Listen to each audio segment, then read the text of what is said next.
para a exibição dos curta. Se estiver tudo certo por vocês. Pode ser?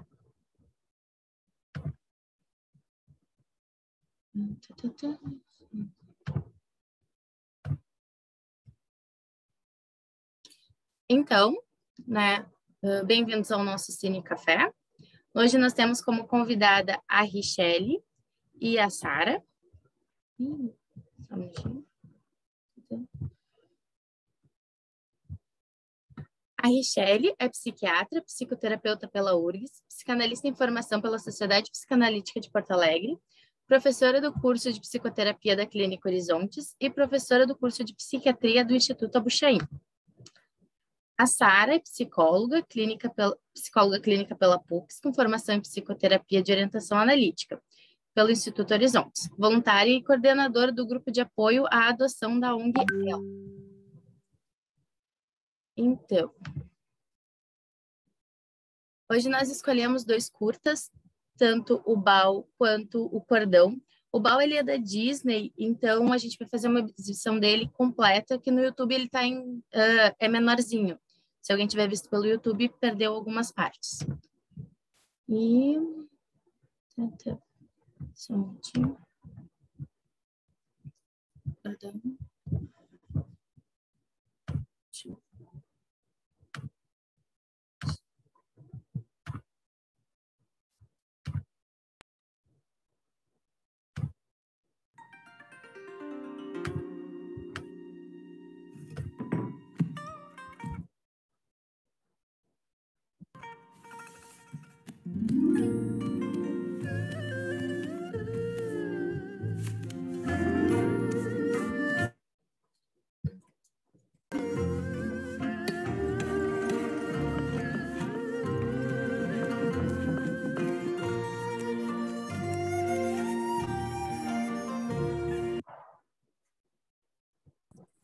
Malu, não sei se vocês estão vendo, mas não está aparecendo aqui.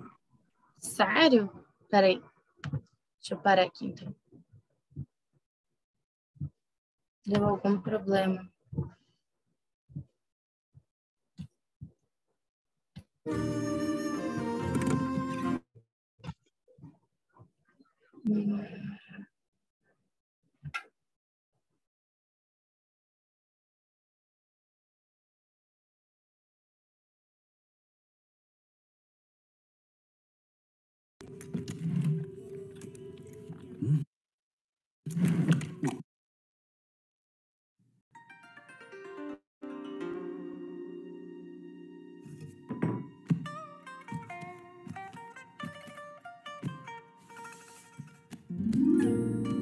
Não, Malu. Eu acho que a gente vai ter que precisar pelo YouTube mesmo. Eu vou tentar botar no meu YouTube. aqui. É que eu acho que o Disney Plus não vai passar. Direitos autorais. Eu vou ter que pegar, então, a versão resumida do YouTube. Só um minutinho, gente. Mas é pouca coisa que perde, né? Não chega a ser tanto. O mais importante...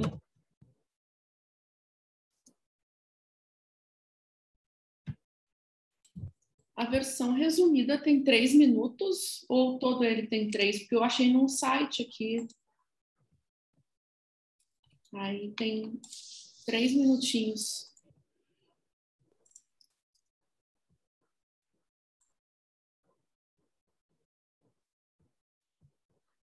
A versão dele completa tem 7 minutos. Então eu achei resumida também. Ele não permitem mais. Não. Deixa eu achar aqui.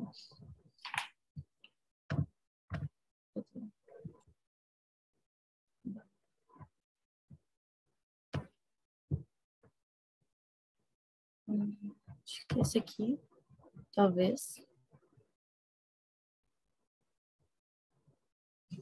Uma coisa melhor que viajar.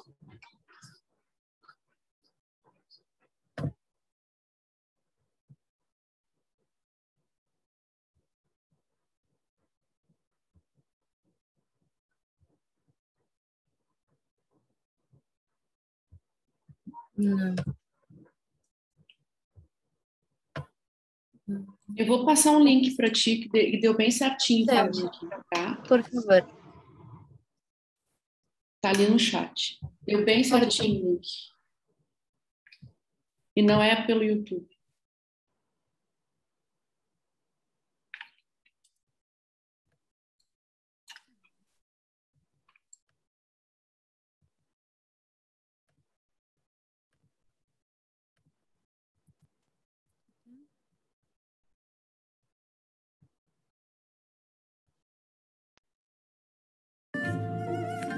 Escutam?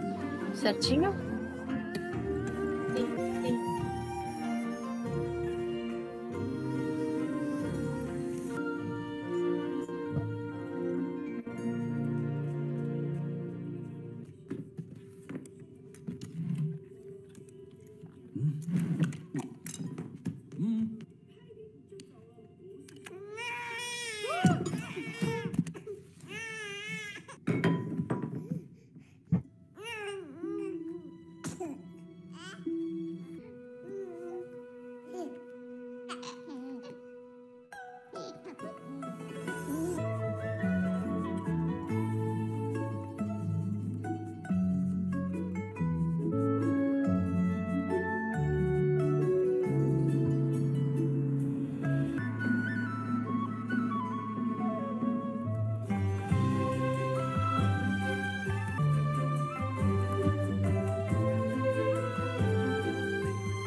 Esse foi o Bal, e a gente vai mostrar também o Curta o Cordão, que eu acho que eles são bem complementares, assim.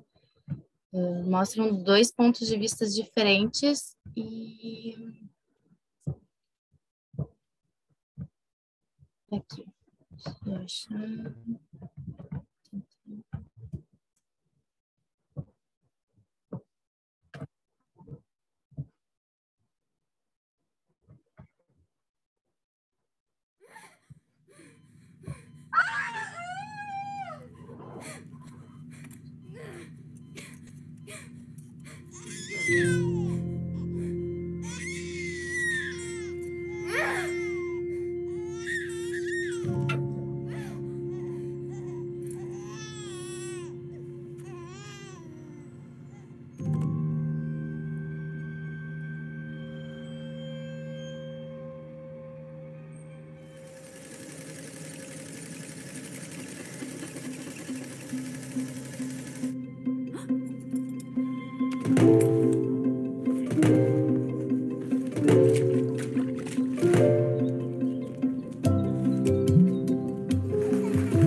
Então, esses são os curtas que a gente selecionou.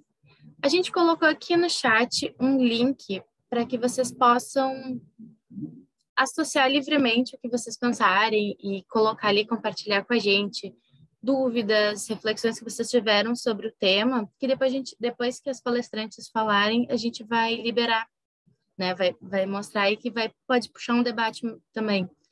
Então, como a Sara precisa sair um pouquinho antes hoje, Richelle, tu se importa se a Sara começar? Beleza.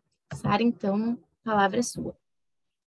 Bem, queria dar bom dia para todos, agradecer o convite das meninas e dizer que eu fiquei muito feliz de poder participar e contribuir com o Cine. E ali a gente não colocou no currículo, mas também coordeno o grupo sobre gemelaridade aqui da Horizontes, então olhando esses curtas também, inevitavelmente associei algumas coisas com essa coisa da separação, né, com a gemelaridade. Bom, começando pelo BAL, eu não tinha assistido ainda, e o Cordão já.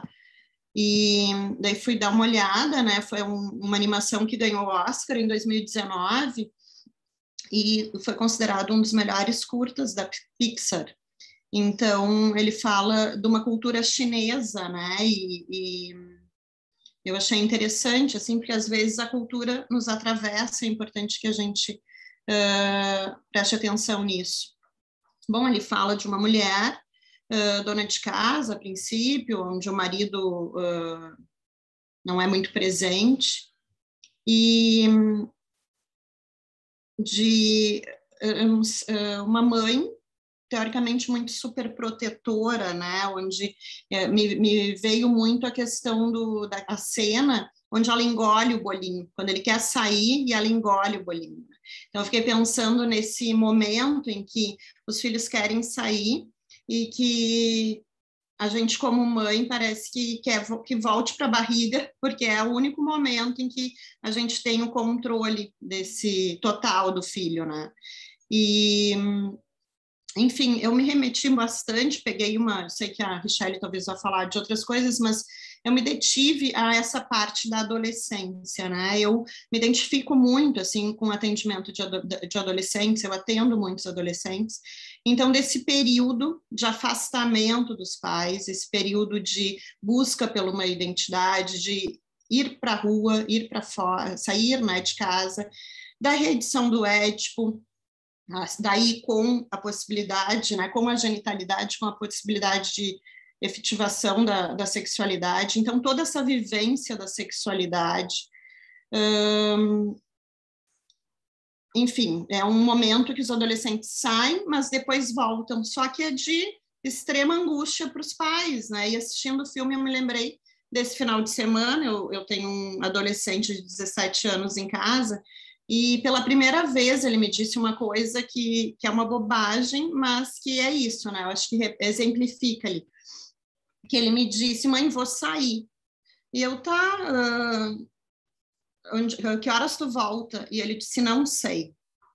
E pela primeira vez na vida ele me disse, não sei, para a hora que ia voltar. E aquilo me deu uma coisa, assim, como assim, né? Eu precisei me conter. E, enfim, e pensar ali, sim, ele vai voltar, né? O importante é que ele vai voltar, não sei a hora, mas gera um sofrimento muito grande na mãe, né? E a gente vê isso na clínica diariamente, pais muito angustiados com esse momento da adolescência. Então, pensei também ali de uma mãe que, quando os filhos saem de casa, fica um vazio, né? E daí fazer o quê com esse vazio? Uma mãe que super protegeu e sempre se dedicou exclusivamente a esse filho, não tem muita perspectiva depois que ele sai de casa.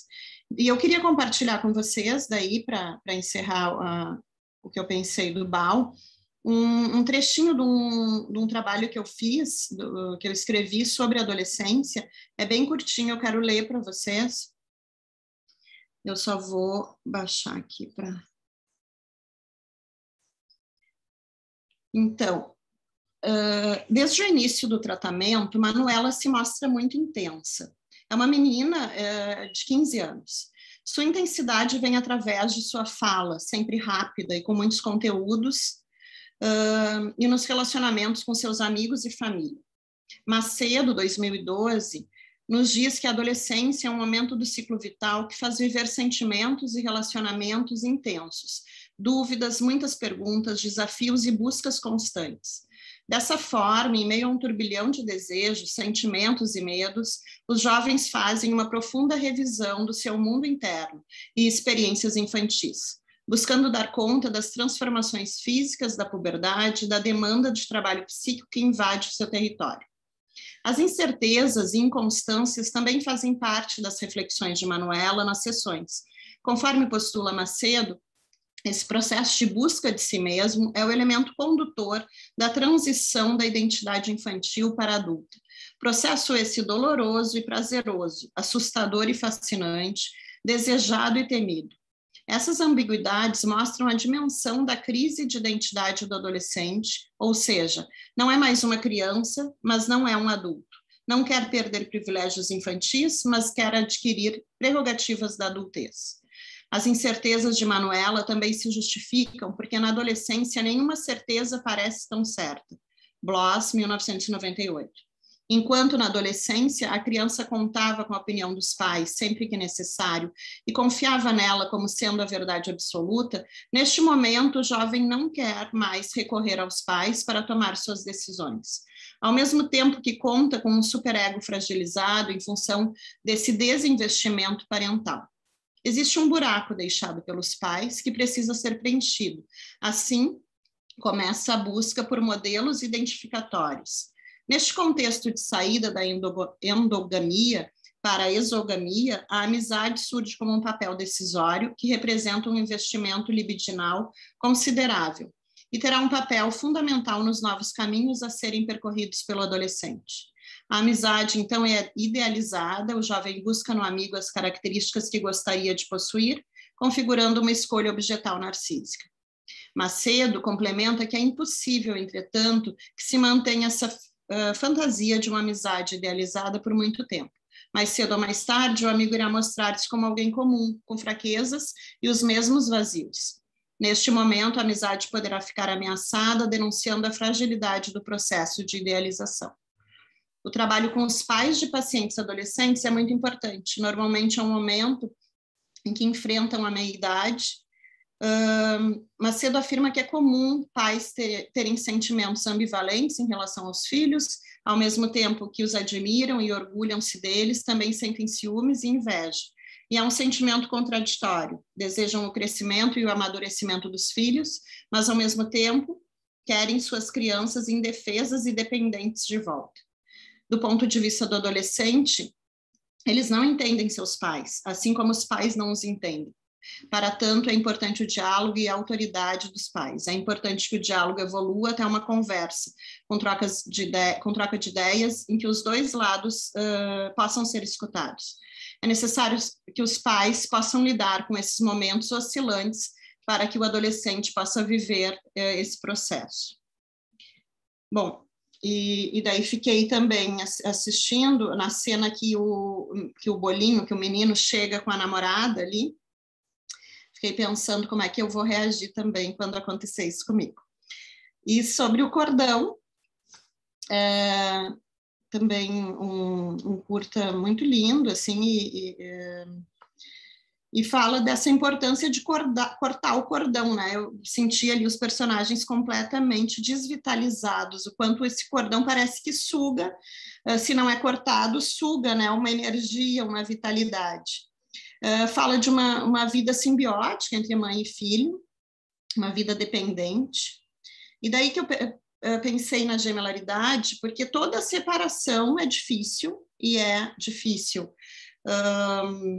Então, independente da relação, né? Claro que a mãe e filho é a primeira, mas quando tu nasce gêmeo, univitelino, grudado, passou todo o processo intrauterino ali junto, também essa separação é difícil, né? Então, além do trauma do nascimento, fiquei pensando o trauma dessa separação do irmão também. Fala dessa superproteção, do não deixar crescer, não deixar virar adulto, né? E ficar com essas questões infantis ali que ele mostra, que não consegue se defender dos colegas, enfim, não consegue se relacionar. Essa coisa da exogamia que fala ali na questão da adolescência também. Não vai para a rua, né? E eu fiquei pensando nos adolescentes na pandemia, que tiveram aí quase 2 anos praticamente em casa, né? Onde não puderam ir para a rua, se relacionar, namorar, enfim, tudo que é muito próprio dessa fase. E o que vem agora, né? O que a gente vai enfrentar até no consultório a partir desse hiato que ficou na adolescência. E daí, assistindo o Cordão, eu lembrei desse livro aqui, que eu trouxe, também queria ler para vocês, é curtinho, é infantil, que é O Fio de Filomena, da Michelle Giacomitti, e fala também desse cordão. Era um fio diferente, fio que ligava a gente, resistente. Um fio com cara de dilema, o fio de Filomena. De onde vem? Para onde vai? Esse fio que está bem ali. Será que continuamos ligadas, mesmo quando eu sair daqui? Perguntava-se Filomena de dentro da barriga da mamãe Jurema. Mais largo que fio dental, mais complexo que fio da meada, mais ligado que fio elétrico, mais resistente que fio de cipó, lá estava o fio a pulsar, até chegar o doutor Juarez, e logo inventar de cortar. Como ousa nos separar? Mal sabia Filomena que o tal fio, ao ser cortado, não leva embora a questão, mas promove um lindo encontro, ao invés da separação. O cheirinho da mamãe, o calorzinho da pele na pele, a voz que Filó tanto amava, tinha como ser mais perfeito? Pelo olhar da mãe, que se vestiu de sentimento, viu que o fio mudou de forma, virou chamego, xodó e sustento. Filomena foi crescendo e entre ela e sua mãe estava sempre lá, você sabe, o fio. Às vezes fininho e comprido, outras vezes largo e encolhido, ora todo embolado, ora soltinho e engomado. Na maioria dos dias, tomava forma de poesia, ou linha de pipa, a dançar no vento, ou então fumacinha com cheiro de pão de ló. Mas às vezes o fio enrolava, amarrava e dava nó. Quando isso acontecia, surgia gente de todo canto. Papai tentava desfazer o nó com os dentes, vovó andava de lá para cá, vovô trazia a caixa de ferramentas e surgia a vizinha para tricotar, todo mundo tentando ajudar. Tecelãs de suas histórias, bordadeiras de memórias. Logo as duas se entendiam, outros risos elas teciam, as amarras desfaziam. Mas a trama não termina por aí. Toda vez que a mamãe não estava, se saía para trabalhar, para jantar ou namorar, a menina se punha a chorar. Já não sei como lidar com a saudade que me dá.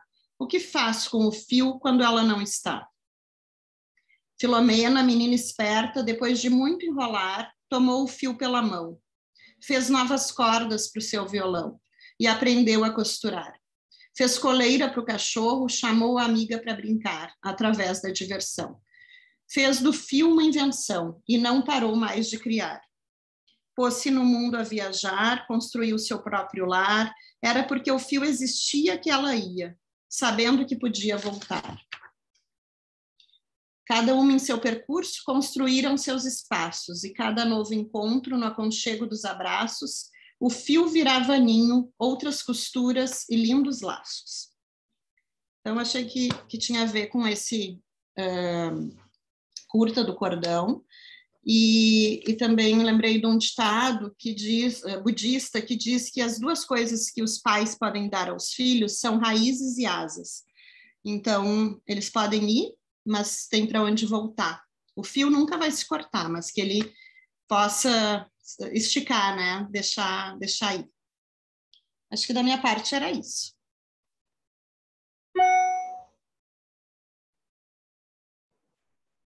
Obrigada, Sara. Richelle, é contigo. Então, vamos lá. Eu fiz uma série de anotações enquanto eu via, escutava a Sara, e eu quero dar um outro olhar, assim. Claro, né, gente? Eu acho que a gente acaba também permeando essas experiências dos filmes com a nossa vida, né? Então, eu não tenho filhos, eu tenho 43 anos, vou fazer 43. Não tenho por opção, né? Então, acho que pode ser uma outra maneira também de enxergar, né, todas essas histórias, né? Eu estava pensando, num geral, assim, não sei se eu vou fazer bem uma análise separada de cada um dos curtas, mas eu pensei em duas mães com filhos homens, que fica mais fácil de retratar, né? Se fossem filhas mulheres, talvez houvessem outros problemas que o cordão pudesse estar sempre numa possibilidade de ruptura ao longo do tempo por conta de conflitos que são inerentes da relação mãe e filha, né? Mas com o filho fica mais fácil de ser retratado, né, do ponto de vista pictórico, assim.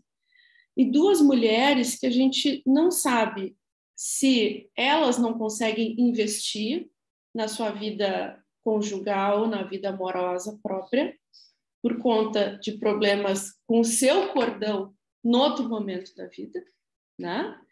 Ou se existia já um problema de relacionamento no qual o filho era uma saída afetiva possível, né, de investimento. Então, no caso, eu pensei até no sentido de ambas as mulheres poderem ter oportunidade via maternidade de voltar a ter a experiência dessa sensação de cordão, né, de uma experiência até mais primitiva dessa sensação, né? Que mais? Também nas duas situações, no caso, eu acho que o Bal deu uma saída mais natural e no caso, né, do cordão, uma saída mais primitiva e regressiva, né? Eu achei muito pesado o segundo curta, né? Na verdade, a questão para mim é a autonomia da mulher e o quanto que a maternidade efetivamente é algo que é uma realização narcísica somente, e sempre é, mas o quanto que ela consegue, ao mesmo tempo, dar autonomia para esse filho, né, e sem sofrimento, porque isso faz parte do desenvolvimento. No caso do cordão, a mãe, quando ele tenta cortar, ela finge uma morte, né? E isso a gente passa na nossa criação como filhos também. E, de alguma forma, a nossa autonomia significa matar os pais de alguma forma. Esse é o Édipo normal, né? E, ao mesmo tempo, na busca da própria identidade como filho, a gente também precisa fazer uma separação dos pais para poder saber como nós somos verdadeiramente, né? Porque a gente tem nossa constituição psíquica pelas imagens dos pais e, de alguma forma, a gente precisa testar, inclusive, essas relações primitivas no mundo, né? Com as outras pessoas, nas relações afetivas, inclusive, né? Então, é preciso se afastar para se encontrar, né? Mas, ao mesmo tempo, esse vínculo, ele acaba, dependendo da mãe, ele acaba sendo sentido como muito pesado e precisa ser rompido de uma forma mais drástica, né? Para que após, né, num outro momento, ou pelo trabalho analítico, ou pela própria maturidade da pessoa, então existe um retorno à mãe de uma forma mais amadurecida, com gratidão por todo aquele cuidado, né? Reconhecimento de algumas falhas, mas, ao mesmo tempo, uma gratidão por conta, né, de todo o cuidado que recebeu, de que tudo que tem, a riqueza que a gente tem dentro da gente por conta também dos cuidados que a gente recebeu, né? E, ao mesmo tempo, também colocando a sua própria autonomia, né, na relação, podendo ressignificar essa relação com a mãe, né? Então, o trabalho da análise é a autonomia do paciente também, e a diferenciação sem culpa por algumas rupturas que vão ser necessárias ao longo do processo, né? Que mais? Ao mesmo tempo, a gente pensa, tá, e a mãe que fica sozinha, o que faz, né? Então, são mães que já têm um determinado desenvolvimento ao longo da vida ou que pararam a sua vida profissional em função da maternidade por outras circunstâncias, né? E que vão precisar de todo um investimento para voltar a ter desejo, porque a maternidade lotou aquilo durante muito tempo, né? E essa busca por esses novos desejos e objetivos de vida para também enriquecer a própria vida e lembrar-se que elas também têm uma vida autônoma, Isso em casos mais graves, né?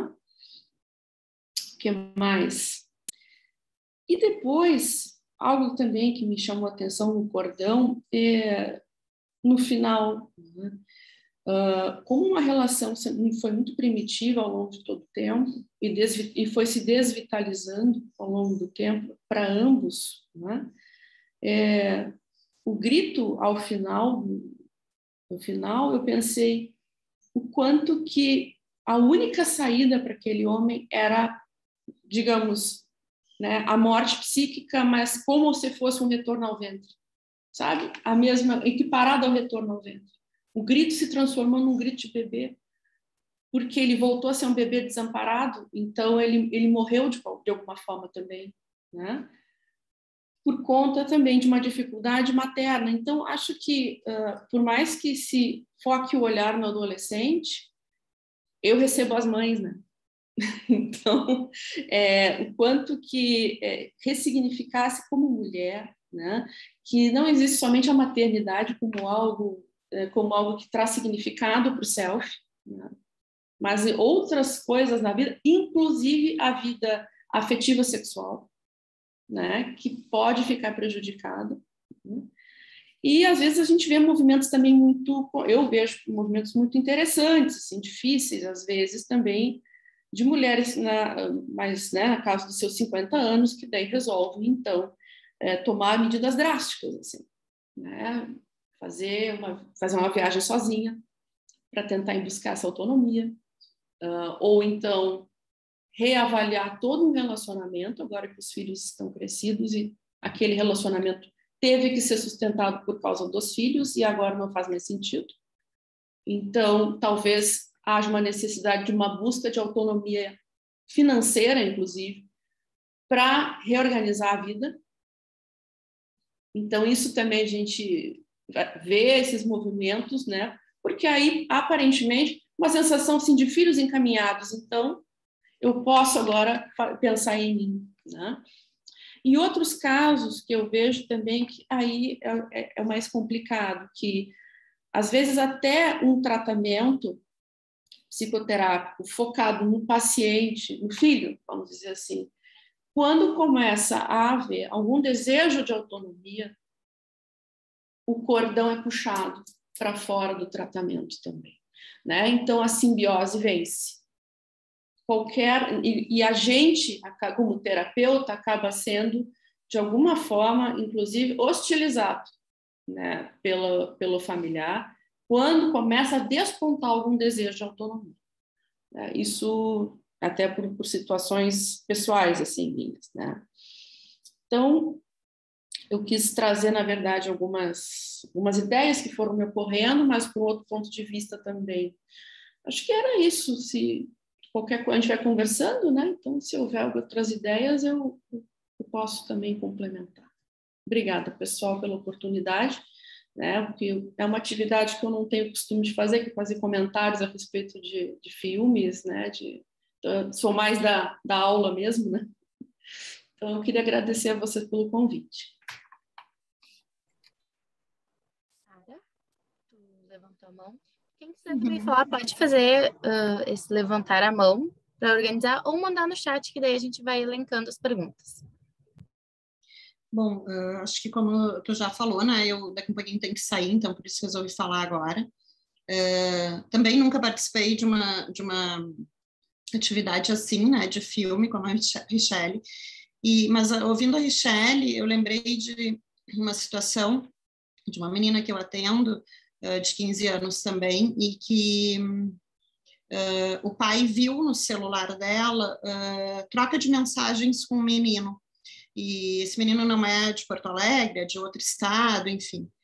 Esse pai teve uma sensação, assim, a minha sensação é que a sensação dele foi de quase morte, de ler e ver coisas ali, muito da intimidade dela, enfim, né? Então, trouxeram ela para terapia por causa disso. Antes disso, antes de ir para terapia, ele levou ela até na polícia para fazer uma denúncia lá, fazer um boletim de ocorrência por causa disso.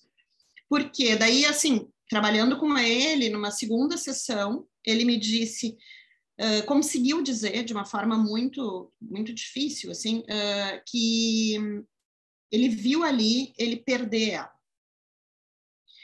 Claro, por causa de situações que já tinham acontecido com ele, com uma outra filha, enfim. Mas ali ele viu que uma possibilidade de perder, que alguém, a sensação dele é que alguém viria e iria pegar ela e levar para longe dele. E daí eu conversei com ele sobre isso, né, até da possibilidade dele falar com ela sobre isso, mas eu falei, eu acho que tu perdeu mesmo, né, eu acho que aquela menina que tu tinha, aquela criança, uma menininha, não existe mais. Existe uma adolescente no auge da sua adolescência, né, com outras coisas, com outros interesses, vivendo intensamente sua sexualidade. E ok, que bom, né? E então me remeteu a isso, assim, também, dessa relação do pai. A mãe não sentiu tanto dessa forma, mas o pai sentiu de uma forma, assim, muito... de uma morte mesmo, né? De uma dor, de uma perda, de uma morte. Eu lembrei também quando eu casei, que eu me mudei e o meu pai me ajudou com a mudança. Eu já não era mais adolescente, já era adulta, mas mesmo assim, ele me ajudou, carregou umas coisas, a gente colocou as coisas no apartamento, ele estava indo embora e ele parou na porta do apartamento e me olhou, assim, meio que com um tilt, né, com um curto-circuito, disse, tu não vem?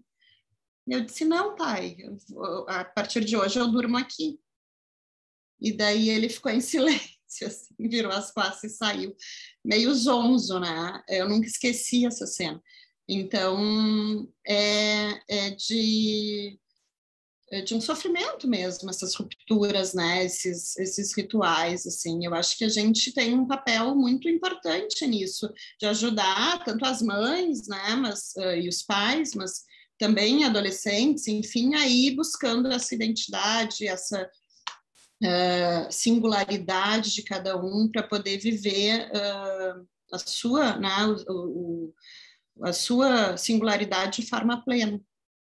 Tá? Então, assim, às 10h30 eu saio, já queria pedir desculpas para vocês, né, e agradecer de novo, agradecer a Richelle pela parceria e agradecer a todos também e desejar uma boa quinta-feira.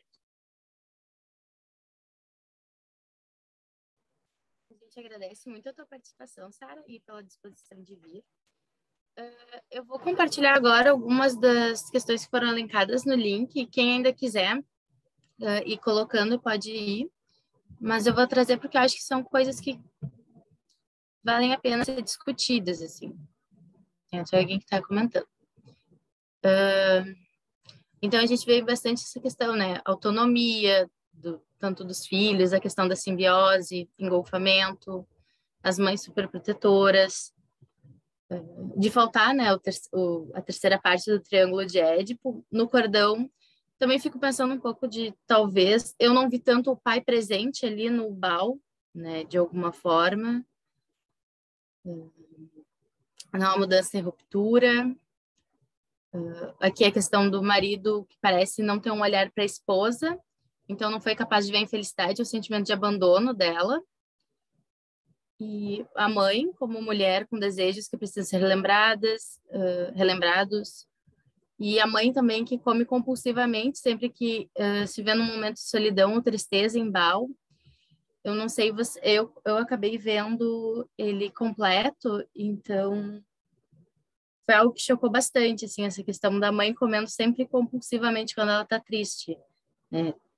Tem a questão dela estar ali, ela fez uma mesa de pratos pro menino não, né, já o rapaz, né, o bolinho já rapaz, e o menino, ele simplesmente sai, né. Clarice, você levantou a mão?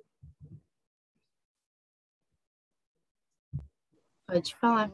Olá, pessoal, bom dia para todos. Enfim, queria dar umas palavrinhas, né, depois de ouvir vocês, depois de ver esses filmes. Eu acho que são filmes que nos tocam, né? Eles são curtos, mas são intensos.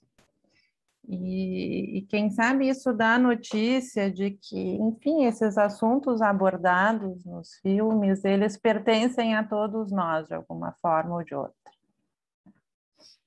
E acho que o Bal, ele, pena que a gente não pôde ver ele completo, ele é enfim, né, uma história mais feliz deste conflito.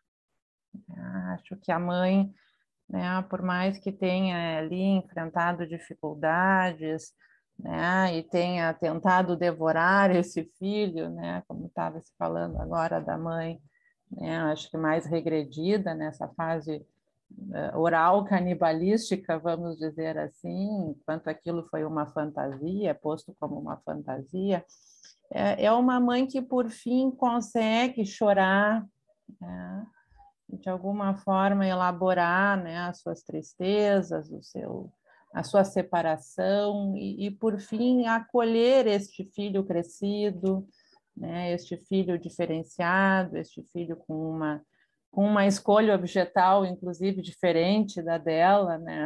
Acho que aparece ali uma namorada, uma esposa diferente também desta mãe, né? Diferente do cordão, né? Acho que o cordão nos traz uma sensação mais dramática, né? Mais, enfim, mais triste, mais da ordem da loucura, vamos dizer assim, né? Aquele grito final, né, do filho. Né?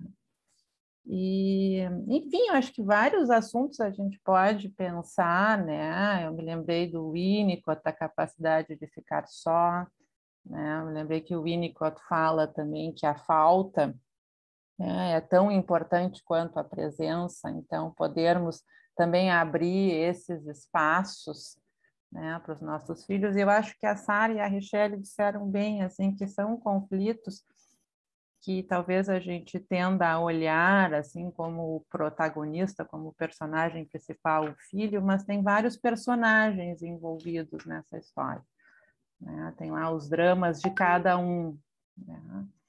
Que, enfim, né, tem o seu percurso. Eu me lembrei também muito do Édipo, do Lacan, né?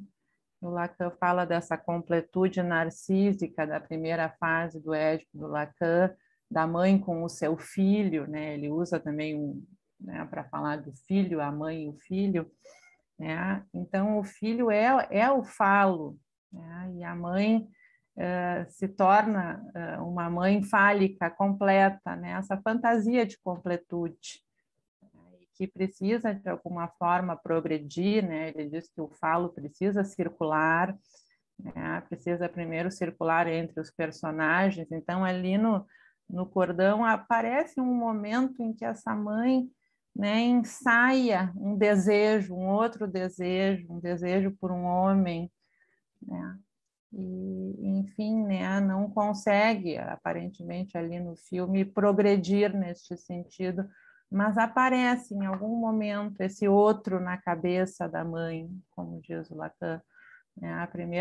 A primeira forma, vamos dizer assim, que o terceiro precisaria entrar seria na cabeça, né? Para que posteriormente ele se apresente, ele entre de outras maneiras, né? E o Lacan diz assim, né? Temos duas saídas nesse conflito, ou o colapso narcisista, que eu acho que é o que se passa ali no cordão, né?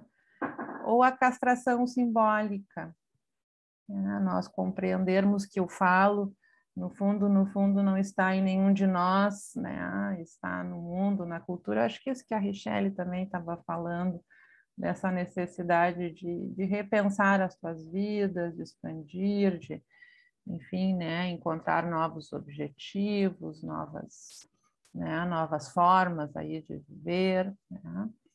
Ou, como disse a Sara, eu acho que transpor isso para um fio imaginário, para essa sensação de poder ir e vir, né? Que eu acho que também é enfim, né, algo importante. Enfim, pessoal, só para contribuir aí com algumas ideias.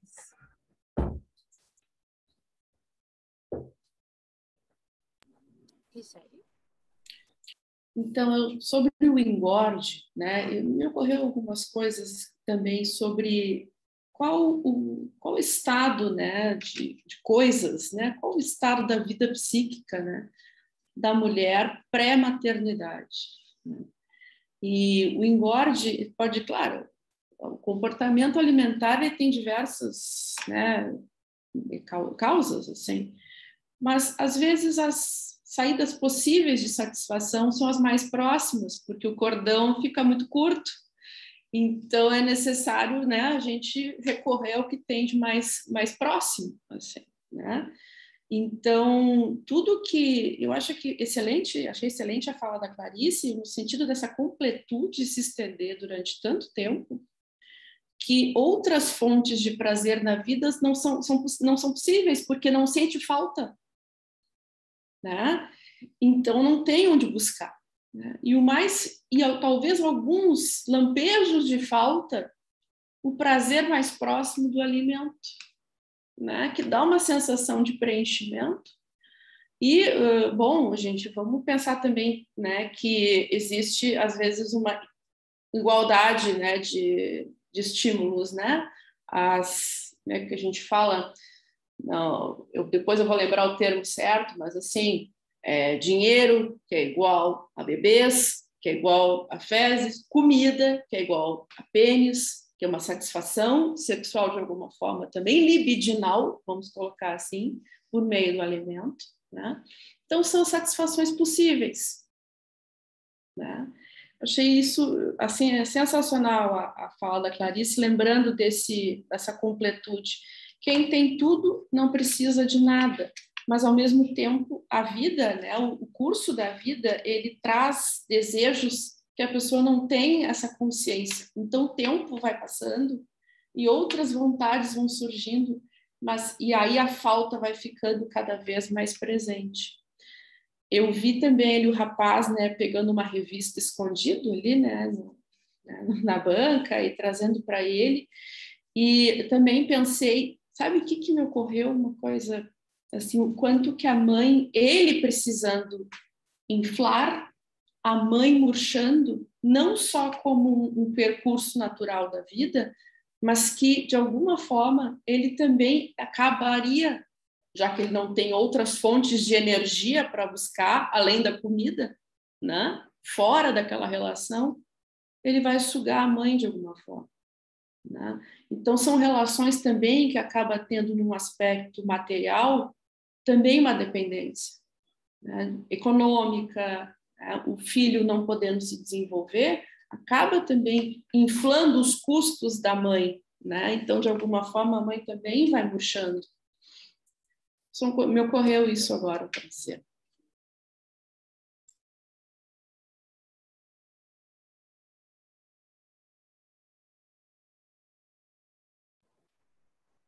A Sara precisa sair, mas agora, então, a gente deixa livre para quem quiser fazer alguma pergunta, algum comentário também. Eu posso colocar de novo, se quiserem, a tela com as colocações que se teve. Também não sei se vocês preferem. Tá livre agora para se manifestar.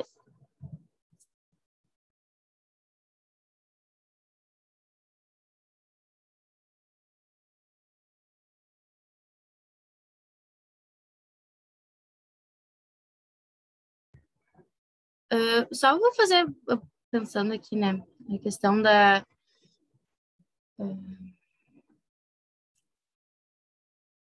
Como é difícil, né, para os casais se reestruturarem depois dos filhos, e depois que os filhos saem. Eu não sei se, né, eu fiz alguns cursos e não sei, eu fico pensando se os pais não se sentem traindo a criança, mesmo que não seja mais uma criança, se eles não sentem que estão traindo aquilo que eles fizeram.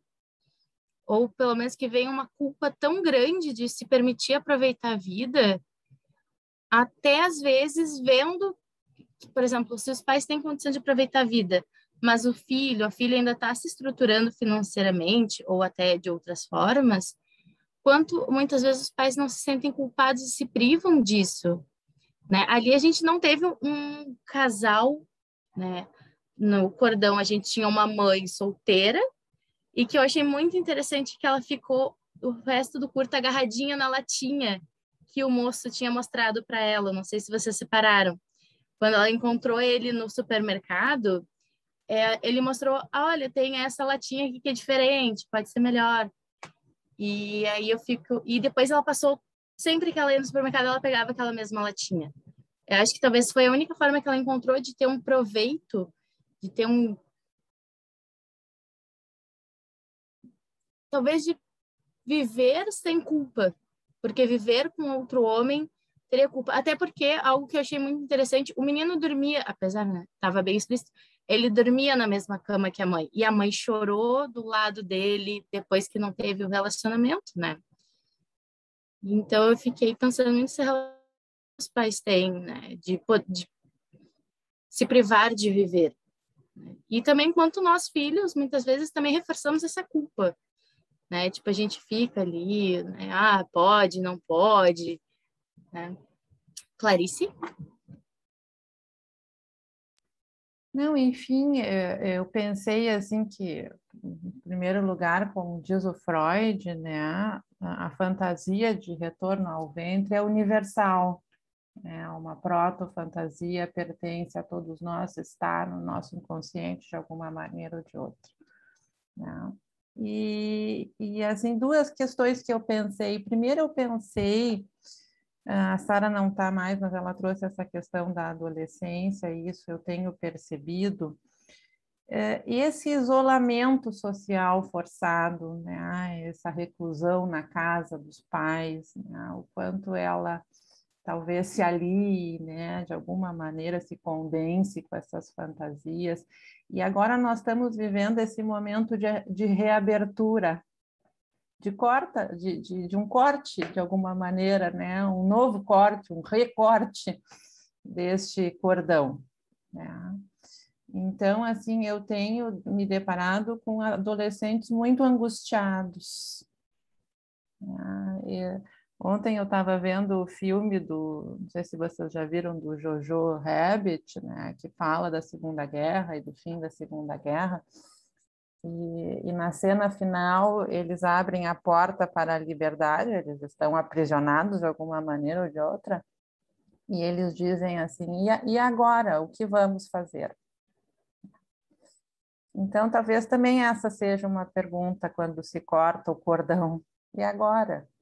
Né? Para onde podemos ir? O que vamos fazer? Né? Então, acho que essa é uma espécie de atualização disso, né? De alguma maneira ou de outra. Tá? E, enfim, né? Isso, assim, pensei, né? Para a gente ir discutindo.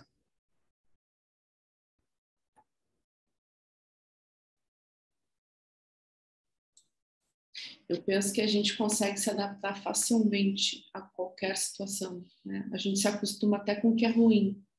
Então, agora, talvez, claro, eu vou colocar a coisa no sentido ainda um pouco utópico, porque não é o momento. Mas quando as porteiras se abrirem, vamos dizer assim, né, todos nós pudermos sair livremente, vamos dizer assim, o que fica? Nós vamos ter que ressignificar os nossos desejos. E aí, ver o que sai de dentro. Né? E ver a falta. O que está faltando e onde que eu vou buscar. Né? E daqui a pouco, até... Agora, também pensei no seguinte, o quanto que a gente se distrai com coisas que trazem para a gente. E quem sabe esse momento possa ser de reflexão de aquilo que eu realmente quero e não o que colocam para mim, né? Isso, independentemente de qualquer relação, né? Mas as pessoas têm, por exemplo, eu brinco que é um dia bonito, tá bom para ir no shopping, porque é o que, entende? É o que tem e todo mundo vai, então eu vou também. Então agora eu penso, mas será que é para mim? Aquele incômodo que eu sinto quando eu vou lá não é por causa de um temor de contaminação, é porque talvez aquilo não combine tanto assim comigo. Eu vou tentar de outro jeito. Então, tentando fazer uma analogia, a mesma situação do filho e das mães, né? Tá aí. Agora que ele vai voltar a hora que ele quiser para casa, é um filho legal que não me deixa, né? Nós estamos falando aqui de situações, digamos, né, do processo, assim, de um processo natural, né? Não da patologia. Mas é um filho que avisa, que sabe onde está, é confiável, né? Não tem maiores problemas. O que eu faço nesse tempo enquanto eu espero? Todo mundo vai ver Netflix, vai ver série, mas eu não quero ver série. O que eu faço? Entende? Então, o que eu faço, eu acho que é muito difícil encarar, então acaba indo para aquilo que é o mais que todo mundo faz, o que é o mais natural de fazer. Então, eu vou fazer outras coisas. Daqui a pouco, dependendo do nível de dificuldade, né, da mulher, vou arrumar o quarto dele, então, já que ele saiu. Entende? Então, mais uma associação livre minha.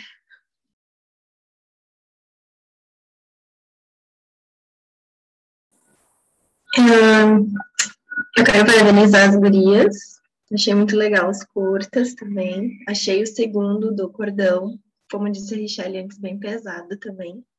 Ele é triste porque é muito a realidade, né, do que a gente vê hoje em dia nessas relações. E agora, pegando o que a Richelle estava falando, essa questão do, ele saiu, e agora eu vou fazer o quê? Me lembrei de questões de quando se sai, a mãe, enfim, sempre a mãe, né, não dorme enquanto o filho não volta, né? E fica naquela agonia, e às vezes manda mensagem, que horas tu vai chegar, que horas tu volta, que horas tu vem, de não conseguir se ocupar com outras coisas, né? A ficar na dependência do filho, enfim, né? E também eu não me lembro se foi a Richelle ou a Sara que comentou da questão acho que foi a Sara, do pai, né? Que nos 2 vídeos são 2 filhos homens, né? Com a mãe. Nenhum é o pai e a filha também, né? E o quanto tem isso do pai com uma filha, né? Por exemplo, assim, parece que é uma traição mesmo, né? Que a menina está cometendo com o pai. E pensei também, assim, de questões do próprio pai, né?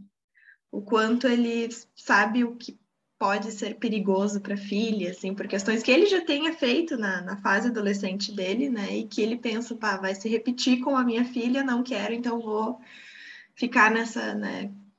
Que tu vê quando é uma menina, quando nasce uma menina, que as pessoas comentam, quando tiver os namorados, não sei o quê, e o pai já se posiciona, não, né? Então, a minha associação foi essa.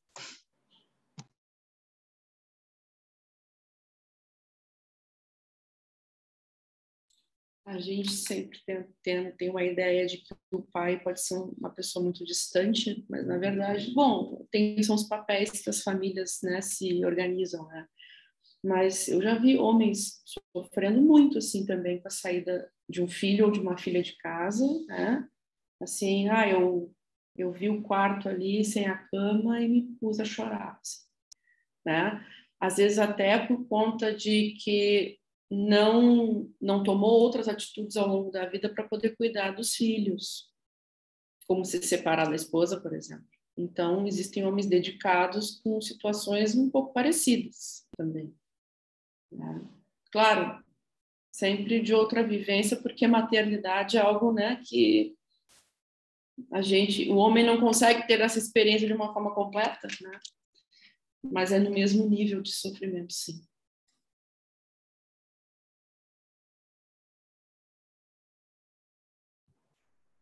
Eu fiquei pensando aqui, quando a questão de falta e a questão de o que fazer. E no Cordão, o filho seguiu a mãe na profissão, né, de ser costureiro, né, de fazer ali as roupas. E muito dá para ver até foi meio forçado, foi empurrado, mas nunca deu asas para ele. E eu achei muito simbólico ali na hora que acabou o fio, que ele estava costurando e acabou o fio, né? E aí ele vai e alimenta a mãe, e aí a mãe dorme no colo dele. Os sinais dessa ruptura que vai vindo. E eu fiquei me perguntando muito de o que vai ser desse filho agora, né? O que vai acontecer? Se não achar, assim, se não for um mundo ideal para uma terapia, onde ele consiga se organizar, o que vai ser dele, já que ele é tão isolado? Ele acabou se voltando tanto para aquela mãe, ele vai procurar uma outra mãe, né? Ou ele vai procurar alguma coisa que faça esse papel de mãe, assuma esse objeto, né, para ele.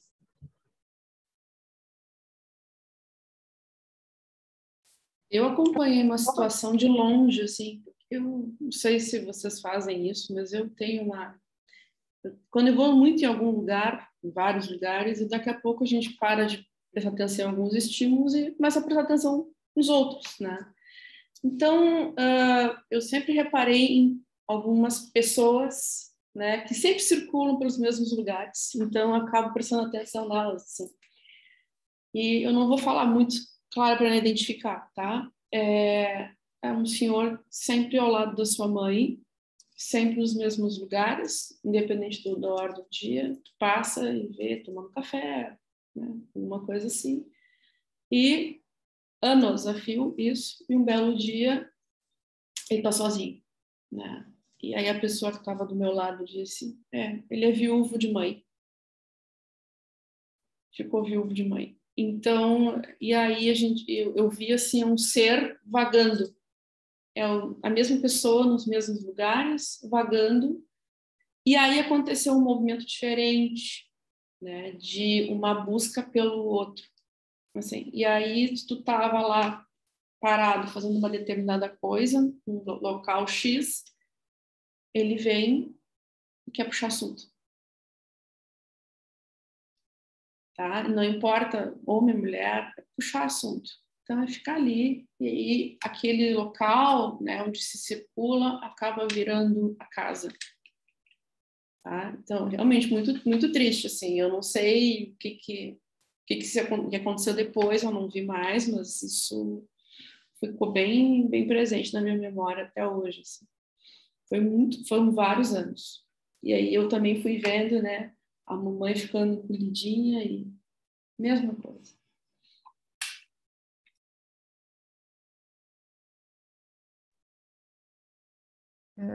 Eu acho que são situações muito difíceis. E, enfim, né, Malu, eu te ouvi falar no sentido de tu dizer que o filho teria se tornado costureiro como a mãe. Eu não peguei essa parte do filme, porque para mim a sensação é que ele não se tornou, né? Ele está sujeitado, como diz o Lacan, né? Ele não se tornou nada porque ele não se discriminou, né? Que é uma condição para o se tornar. Né?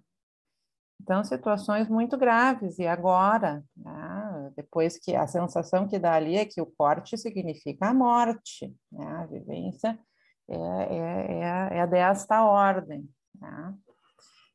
E, bom, eu acho que a morte também pode ser uma oportunidade elaborativa, né? Eu acho que o filme também fala, os filmes falam, né, na importância de nós, enfim, vivermos os lutos, né, elaborarmos os lutos, chorarmos os lutos, né, e nesse sentido podermos abrir novos espaços a partir disso. Né? Enfim, né, é difícil imaginar o que vai ser deste homem do cordão. A princípio, eu tive a sensação final do enlouquecimento dele, né, da morte psíquica, eu acho, como disse a Richelle, né? E uma coisa também que me ocorreu, só para colocar mais uma pimentinha na nossa discussão, eu me lembrei do simpósio que houve algumas semanas atrás aqui na Horizonte sobre reprodução assistida. E eu não me lembro quem disse agora que esse rapaz, esse filho do segundo filme do Cordão, seria uma produção independente. Não deixa claro ali, né, da onde ele veio, mas é como ser, né, enfim, né, se pusesse uma fantasia de não precisar, né, de prescindir do pai, do terceiro, para conceber, né, o filho. E, enfim, né, eu acho que são situações muito delicadas. Me parece que a ciência vem no sentido, né, de trazer benefícios em alguma medida, mas isso é uma dialética complexa, né? Como nós vamos lidar com isso? No simpósio, né, foi trazido um caso de uma produção das chamadas produções independentes. E enfim, né, não estou dizendo que essas coisas não possam acontecer, mas da necessidade de nós acompanharmos essas situações, que fantasias estão envolvidas, né? Acho que a Richelle tocou assim, quanto uma maternidade, ela vai mexer com os nossos cordões anteriores ou com as fantasias, né, dos não cortes dos cordões vamos dizer assim, de uma possibilidade que esse cordão não pudesse ser cortado de alguma maneira ou de outra, né? Então, acho que essa situação das produções independentes que a ciência nos possibilita é uma situação delicada, né? E que talvez ponha aí na mesa, né, evidencie e traga à tona essas questões que nós estamos, enfim, pensando hoje.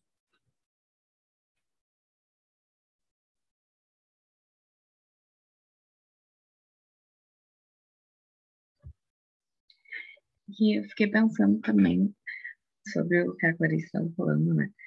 De que quando a mãe falece, né? Ele aparenta ser ainda um homem jovem, não aparenta ser um homem muito velho, e que também está numa fase da vida adulta e tal. E o quanto eu fiquei pensando depois disso, né? Seria o surto, o acabado psíquico dele, ou ele começar uma vida de fato independente do cordão com a mãe, como se procederia isso, né? O quanto foi marcado uma vida inteira.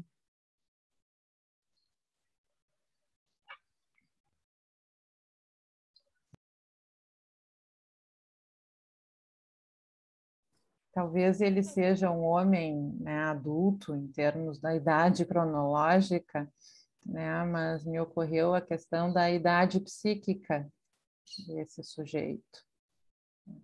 Então, enfim, né, acho que há um desencontro aí, né, entre, poderíamos pensar um homem, né, de meia idade, enfim, é disponível aí a viver. Não que essas coisas não possam acontecer, né, gente? Quem sabe ele possa ter uma oportunidade ali de chorar, né, os seus lutos, mas vamos ver se esse sujeito chega no nosso consultório, né, também para que nós o ajudemos de alguma maneira ou de outra. Imagino que ele precisaria.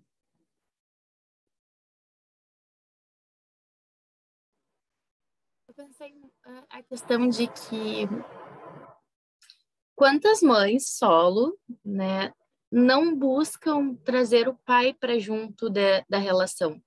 Ali no cordão a gente não sabe como era o pai, se foi, né, algo de uma noite só, ou se era num relacionamento, e enfim. Mas quantas mães sabem quem é o pai, mas não querem de jeito nenhum aproximar o filho, ou não buscam nem sequer por aquilo que seria necessário, tipo alimentos, né, bolsa, enfim, o pagamento mensal.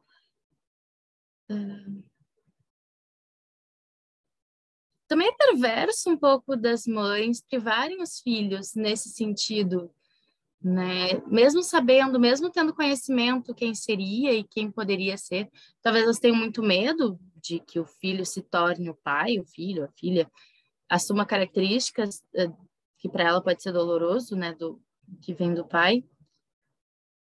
Mas não sei, eu fiquei. É algo assim que quando eu vejo, e a gente às vezes até vê caso clínico, coisa assim, que a mãe não quer saber, não quer que o pai chegue perto, não quer que o pai cumpra as obrigações de pai. E eu sempre fico na dúvida de por que isso? É medo? Mágoa? O que traz isso, né? Porque isso acaba afetando a criança diretamente, né? Então, da mesma forma que aquela aquele pai, aquela mãe, o cuidador que, não vou dizer a palavra enveneno, mas que fala mal do outro genitor. Tipo, não presta, é horrível, tu não pode porque vai ficar igual aquela pessoa, né? O que passa para essa criança? Eu pensei, bom, primeiro que isso é uma questão super complexa, vamos pensar um fator, né? De novo, talvez a falta, o medo do filho escolher não ser escolhida pelo filho ou escolhido pelo filho, né? E isso levar também a toda uma necessidade de ressignificação da maternidade, da relação com o filho, né? Então, porque também é um movimento de independência de um filho numa situação de guarda, a escolha, né, do genitor. Isso pode acontecer. Então, aí vem de fora e vem forçada essa ruptura. E ainda por cima com todo o resquício de uma relação conjugal falida, né, com mágoas e às vezes a gente não sabe em que pé que a separação terminou, mas os pais se odiando, né? E aí com toda a descarga, né, das suas frustrações no cônjuge, né, no ex-cônjuge. Então, vamos pegar por esse aspecto da falta, talvez seja, né, que é o mote assim, que eu dei também, né, da minha fala de hoje, mas quem sabe é isso, né? E o que fazer quando for o dia, né, da visita na casa do pai, da mãe, né? O que fazer da vida nesses momentos também.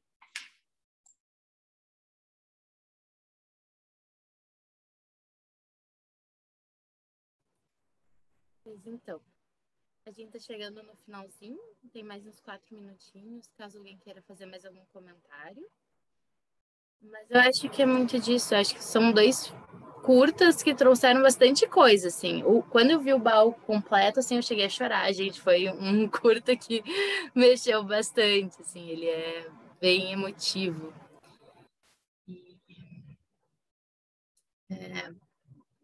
Acho que a gente vê muito disso, eu não sei, tem pessoas, conhecidos, que a gente vê a questão ali do baú e do cordão se repetindo. E acho que às vezes gera uma angústia na gente, porque a gente quer ajudar, quer intervir às vezes. E a gente não sabe como, mesmo sendo da área da psicologia, da psiquiatria, a gente fica,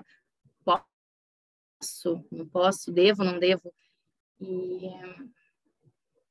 E fica, né? Eu acho que para nós, a gente assume esse papel de querer auxiliar ou ver algo assim que pode ser prejudicial para o outro, né? Às vezes esses curtas, chega nessas pessoas, consegue fazer aquele cliquezinho, né? Tipo, olha, talvez eu precise de uma ajuda, né? Talvez. É que talvez nós, como futuros terapeutas, a gente seja o terceiro na relação, né? E daí, então, é bem complicado, assim, né?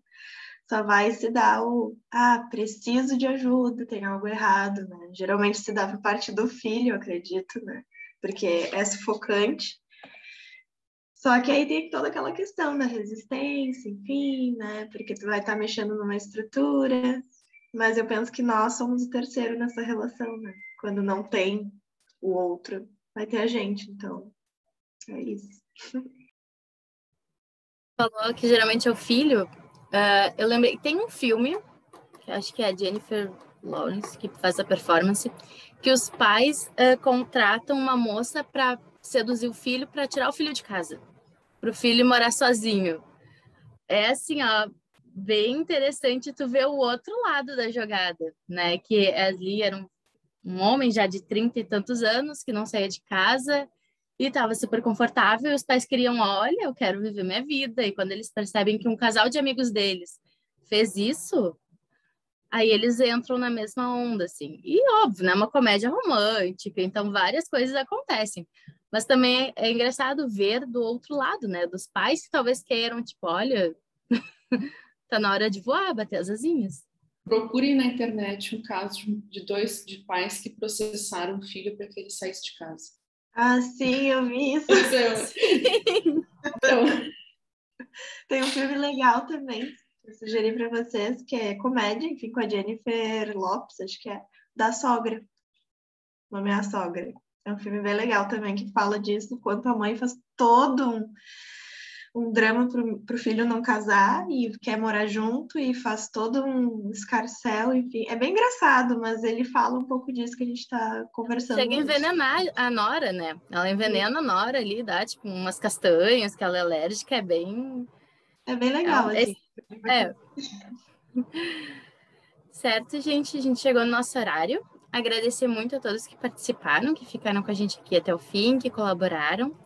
Richelle, muito obrigada por estar com a gente. E dia 4/11 nós vamos ter mais uma edição do Cine Café. Então já coloquem na sua agenda. Certo, gente? Muito obrigada a todos e tenham um bom dia. Tchau, tchau.